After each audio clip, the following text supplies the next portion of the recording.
यहाँ जो मेरी आवाज सुन रहे हैं बच्चे, उधर मेरी माएँ बहनें, आप सबको जश्न आज़ादी मुबारक हो।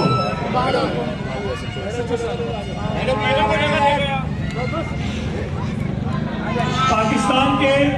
आज़ादी के 74 साल पूरे हुए हैं और मैं समझता हूँ कि आज इस मुल्क में ऐसे बहुत कम लोग होंगे जिन्होंने पाकिस्तान को आज़ाद होते देखा होगा। हमारी अक्सरियत ऐसे नौजवानों पर या बुजुर्गों पर मुश्तमिल है जो पाकिस्तान की आज़ादी के बाद पैदा हुए हैं। यकीनन जिन्होंने 1947 में पाकिस्तान को बनते देखा है, उन्हें ही हकीकी एहसास था इस पाकिस्तान की ज़रूरत क्यों थी और कितनी कुर्बानियों के बाद ये मुल्क बना है। हमारी ये जिम्मेदारी बनती है कि जिस तरह कायदे-ए-आज़म मोहम्मद अली जिन्ना ने आज़ाद पाकिस्तान का ख्वाब देखा था, जिस तरह के आज़ाद पाकिस्तान का ख्वाब देखा था, हम इस पाकिस्तान को कायदे-ए-आज़म मोहम्मद अली जिन्ना की विजडम और विजन के मुताबिक डालें। आज यहाँ जहाँ जश्न आज़ादी का केक काटा गया, ये हमारे पाकिस्तान पीपल्स पार्टी के कैंडिडेट जो है मोहम्मद दानिश, उनका कैंप भी है।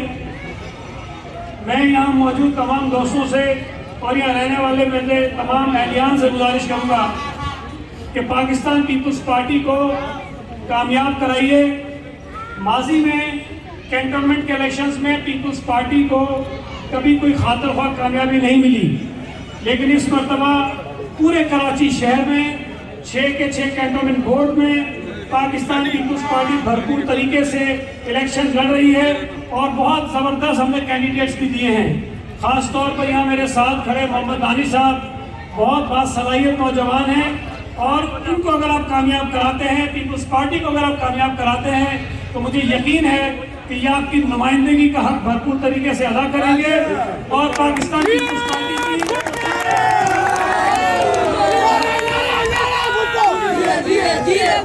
पाकिस्तान पीपल्स पार्टी की जो सूबाई हुकूमत है, हालांकि कैंटोनमेंट के इलाके पाकिस्तान पीपल्स पार्टी के सूबाई हुकूमत के मातहत नहीं आते, लेकिन गुज़िश्ता बरसों में कराची में जो डेवलपमेंट के काम हुए हैं, उसमें सूबाई हुकूमत ने कैंटोनमेंट के इलाकों में भी काम करवाए हैं। और मैं आपको यकीन दिलाता हूँ कि इंशाअल्लाह ताला इस इलेक्शन के बाद कि पाकिस्तान पीपल्स पार्टी कैंटोनमेंट में कामयाब होगी, डोली खाता के वार्ड से कामयाब होगी, कराची कैंटोनमेंट से कामयाब होगी।